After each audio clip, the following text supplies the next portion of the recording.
Olá, bem-vindos ao Alomorfe. E hoje nós temos um Alomorfe especial porque nós estamos com a Martina, do Daily Linguistics Facts, e vamos falar sobre o dialeto dela, que é um dialeto do sul da região de Tirol, na Itália. E é um dialeto muito interessante.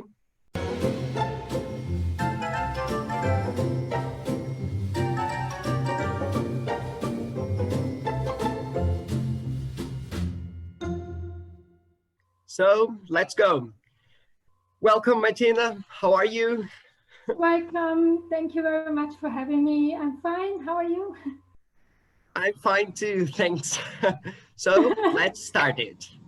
Yes.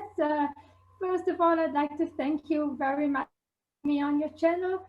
It's an honor to be able to speak to you all about my dialect, which is South Tirolian German.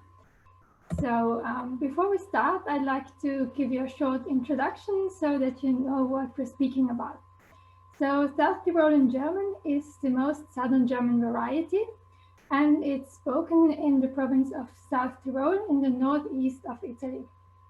And this province was part of Austria until the First World War, and it was then given to Italy according to the Treaty of Saint-Germain. And during the fascist era, all uses of the German language were prohibited in my province. So, for example, use in school and the media was not allowed. Also, all proper names, like the names of cities, rivers, streets, and personal names, were translated into Italian. However, this was very poorly done, with no regard to any linguistic principles. So it's quite laughable if you look at some of the examples. However, we fought very hard for better status for our community, and today we are an autonomous province within Italy. So how does the situation look today? Very important, everything has to be bilingual so that no language group is disadvantaged. This means that every city, every river, every street, even every institution has two names, a German name and an Italian name. And parents can choose whether they want to send their children to an Italian or a German school. But each of those also learns the other language as a second language. And all the officials working in the province have to prove competence in both languages, since we all have the right to use our own languages when we visit the public office. And when we reach 18 years of age, we have to declare which language group we belong to, because public jobs are then distributed to the people, to the language groups, according to their proportion in the population. At the moment, we have a little bit more than 500,000 inhabitants in the province, with around 62% German-speaking and around 23% Italian-speaking. On the right, you can see some examples of some bilingual road signs, like we have. And you've chosen the German one for yourself. Yes, of course. I think it's very interesting because you can basically choose any language group. It doesn't have to be a real mother tongue. So even if I'm German, I can choose I can opt for the Italian group. I mean, it wouldn't make much sense, but you can. Some people choose the German even if they are Italian, because there are more German people and so they get awarded more jobs. And I think it's a bit unfair. Because they have more chances of getting a job, but I think it's a bit unfair, to be honest. So let's look at some linguistic details now. South Tirolian German is a southern Bavarian variety, and there are also different sub-varieties within the province. They mainly correspond to the most prominent valleys. Older speakers and speakers in more rural areas tend to use a more conservative variety, and they use more expressions that are only understood locally. Whereas in the cities, there is a tendency towards a regional variety, which I speak as well. We can see a continuum from standard German to regional varieties and local varieties, which always depends on the situation and all kinds of different parameters. For example, in the media, we usually use standard German, but in some formats like call-in shows, you may hear dialects used as well. And this table here compares some pronunciations for different words. In the first column, you can see the Pellissari dialect. In the second column, it's Meran dialect. And in the third column, it's Bozen dialect. That's our capital. Whereas in the last column, you see the standard German version. So for example, in the first row, it compares the pronunciations for Brot, which is bread. And in Pellissari dialect, you would say Brat. And in Merano dialect, which is my dialect, you say Brot. Whereas in Bozen, you say Brot, which is already very similar to standard German. So people from Bozen are famous for trying to speak standard German, and they are quite hated on for that fact. Okay, now let's look at some phonological differences between standard German and South Tyrolean.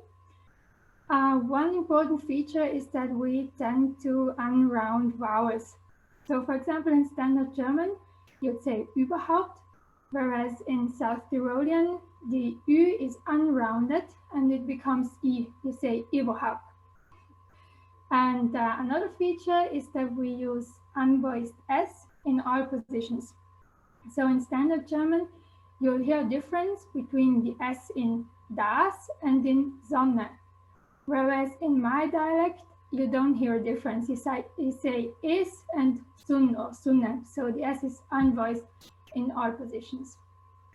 Then a third difference is that we don't have the distinction between ch and ch. So we don't distinguish the palatal and the velar fricative.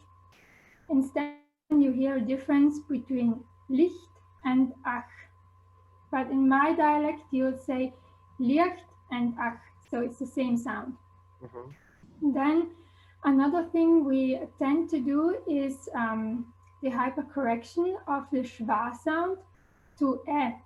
So this especially applies when we try to, or when we speak standard German, especially in the media. People tend to, instead of saying haben, they say haben. And it sounds really strange and it's criticized a lot when we hear it.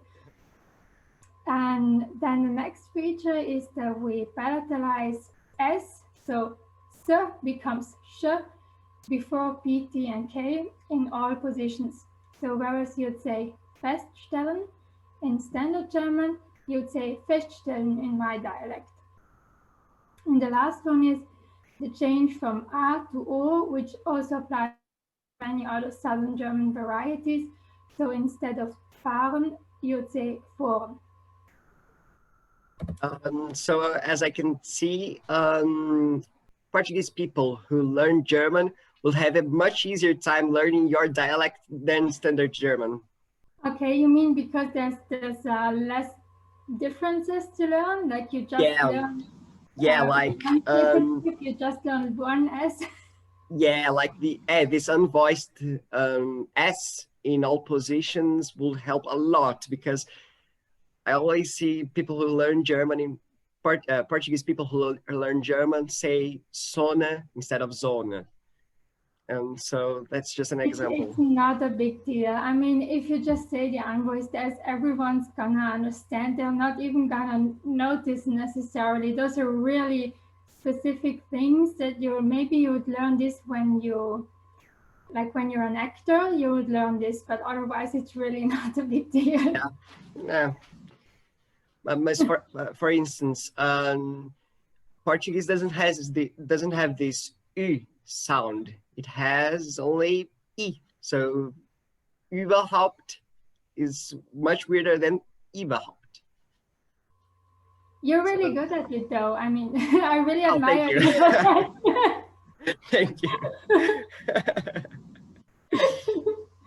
Okay, let's move on then. Let's move on.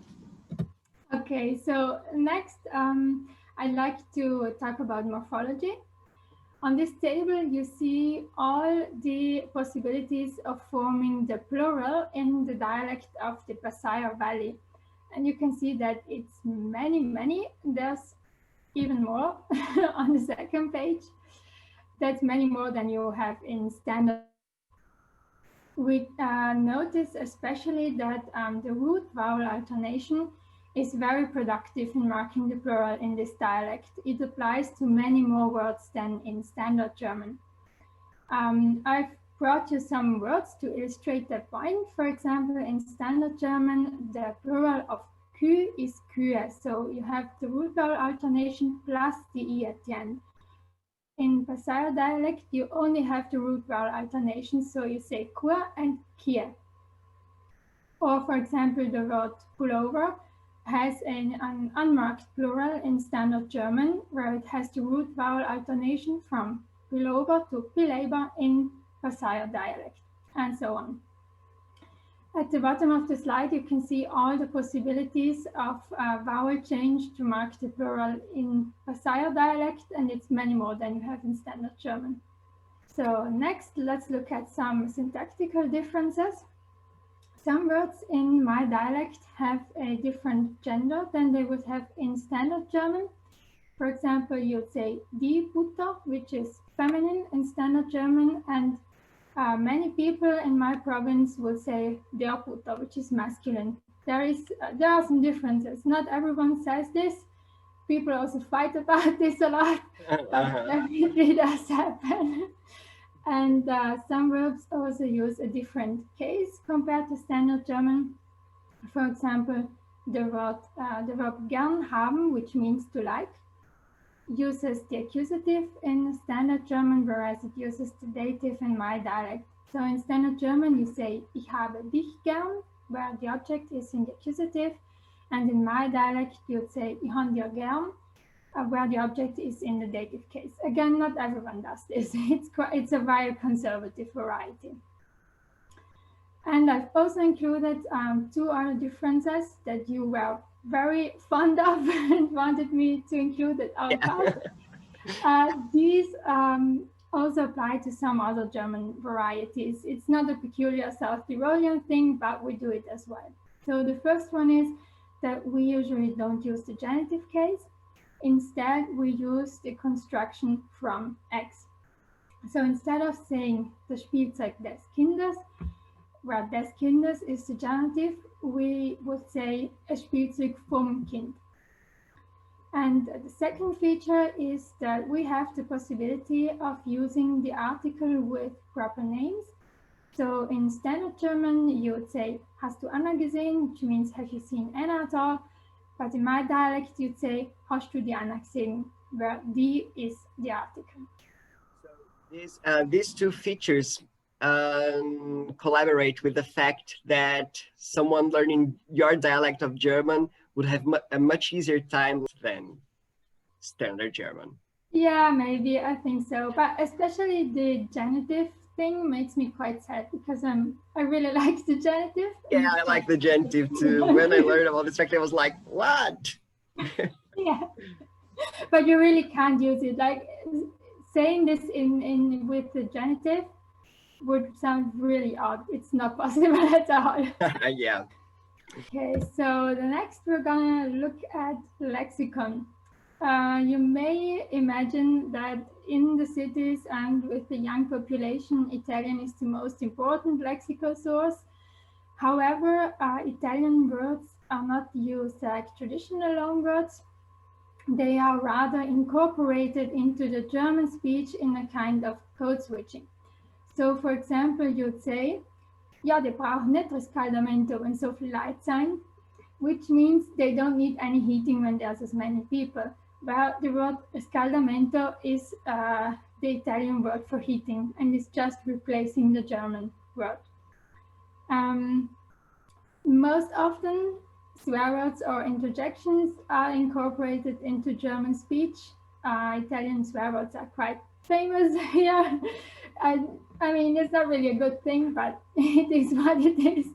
So you incorporate things like medai, which means something like come on, bo, which means I don't know, and ufa, which is kind of duh. And yeah, however, this kind of code switching has not yet led to a lasting change within my German variety. it's the thing that people are always afraid of, especially the older generation are very afraid that we're gonna lose our German because of the Italian influence, but we're not seeing this at all. However, it does have pragmatic effects. Like many people criticize when you incorporate Italian words into your speech, but it's really a normative approach. So we also have some peculiar South Tirolian words. They mainly come from the context of agriculture and rural life. However, they're used less and less within the young population. I personally didn't know these. These were told to me by my grandmother. She grew up on a farm and they used these words in her youth, but they're not really used anymore today, especially not in the cities. So, for example, instead of Preiselbeeren, you say Dlanen, which is cranberry. So you see, it's a totally different word. It's not just a phonological difference, but it's a totally different word. She also told me about Schlorfen, which is a tool used to transport hay. I'm not sure whether there's a standard German equivalent. It's very specific. Some of you know. Yeah, it is. I mean, I'm not even sure how this looks because it's not used anymore today. She just remembers from her childhood. So I don't know whether it's still used and whether there's another word for it. Then is the verb inkenden, which means to light the fire in the oven, standard German einheizen. And the last one is stichet, which means din. And another difference between standard German and my dialect is that in standard German, the indefinite article and the numeral 1 are the same word, ein, whereas there are two different forms in South Tirolian. A or an is the indefinite article, and on or un is the numeral. So, for example, when you say, hast du nur einen Apfel? It could mean, do you just have an apple, or do you just have one apple? Whereas in my dialect, you need to make a difference. When you say, hast du einen Apfel? It means, do you just have an apple? An apple? I'm getting confused. And if you say, hast du one apple? It means, do you just have one apple? That sounds interesting. And this lei, is it an Italian borrowing? Lie. Oh, lie. What is lie? I've wondered about this before. I'm not sure. No, I don't think it's Italian, because in Italian you would say solo. That's a totally different word. I'm not sure actually where it comes from. It would be really interesting to research that. Ah, wait, lie is nur.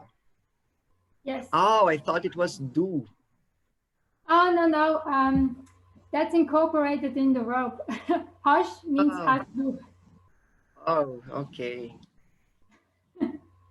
Yeah. Okay. Okay, at the end, let's look at some bonus facts. In South Tirol, metalinguistic debates are very common because many people think that we are unable to speak proper standard German, and they think that it's a real problem, especially when they hear local radio and TV speakers. They like to comment on their inability to speak properly. And this ties in with the fact that we still see some prejudice towards my dialect. Maybe it is due to the fact that we are historically a very rural area. Until the advent of mass tourism, most people are living through farming. And so today, when you hear someone speaking this dialect, or you hear the influence of this dialect on someone speaking standard German, it still can influence your perception of the competence of the speaker. And this holds for ourselves, like when we hear someone speaking like we already speak, we think less of them. And it also applies to foreigners. And I especially noticed this when I went abroad to Austria to study. People were claiming that they couldn't understand me, even though it was not too different from mine. So I think that was definitely an influence there. And another thing that I find very interesting is that Even though our dialect is very similar to neighboring Austrian varieties, our spelling and writing usually follows the German norm when there are differences. So for example, in speaking, we would often say Erdapfel, which is the Austrian word for potato, whereas when we write, like when we write a shopping list, almost everyone would write down Kartoffel, which is the German word for potato. And lastly, I brought you a very famous poem by a South Tyrolean poet, Louis Stefan Stecher, so that you can get a feel how my dialect sounds. It's a bit of a conservative variety, more conservative than I would normally speak, but it's not too different. I understand everything, but I wouldn't exactly say it like this. But some people still do, especially older speakers, and as I said, outside of the cities in the more rural areas. So I'd just like to read this to you so that you know how it sounds. Mai Madele, mai Tschurle, mai Rutschitz Balapirl. Alles, was dir so erzählen werden, hat Alma hinter dir. Geh du Leibling neben auf deinen Tanz und lass dir nicht erzählen. Ich leide Räsen blien Rat blien alle versellen. Was dir jetzt zum Schlafen sag, das ist ein sturnaltes Lied. Du wirst es schon einmal verstehen, weil da ist Hohlbarme Glied. Die Liebe tut gut und tut auch weh. Und schön ist das erste Schneiden. An jeder Ruf halt du einmal an. Aber die Mosen werden bleiben. Und bleiben wird der Rad in Ort. Und dein Korn halbwegs hin. Jetzt tut Schlei zu, mein Tschurle. Und schlaf leib alle hin. So I studied German for a few years and I haven't understand a thing about it. I get that. It's a very sad poem. It's a man talking to a girl about life and love, basically, and telling her that she's gonna get hurt someday. Oh, I would never think about it. Yeah, it's a bit peculiar. Yeah, it is. It sounds like music to my ears. I like how it sounds. Really? I think it sounds really rough. Yeah, it sounds rough, but it's a cool rough, you know? Okay, well, that's fine. It's like Scots. Huh? Thank you very much, then. That's everything I have to say. Those are the references I used. If any one of you wants to check them out and is able to understand German, you can look at these two papers if you want to find out more. Thank you. So thank you, Martina. It was awesome. I love how your dialect, the things you said about prejudice and stuff are very common all around the world. Here in Brazil, lots of dialects have this, no, it's a rural dialect. It's wrong, you know? So yeah, it's a nice connection we can make. And it shows that every language in the world has this kind of prejudice dialects, this rough and weird dialects that are often misinterpreted as, oh, they don't know how to speak. And yeah, it's really nice to see that. And pessoas, a Martina tem uma página fantástica do Instagram chamada Daily Linguistics Facts, and I just changed to English. E é uma página fantástica, por favor, siga, é muito, muito boa. E, como sempre, curta esse vídeo. Compartilha nas redes sociais, se você gostou de aprender sobre Tirol, ou melhor, sobre a língua de Tirol. Comenta qualquer coisa, se inscreve no canal se não for inscrito. E thank you again, Martina. Thank you very much for having me. E, como sempre, salve!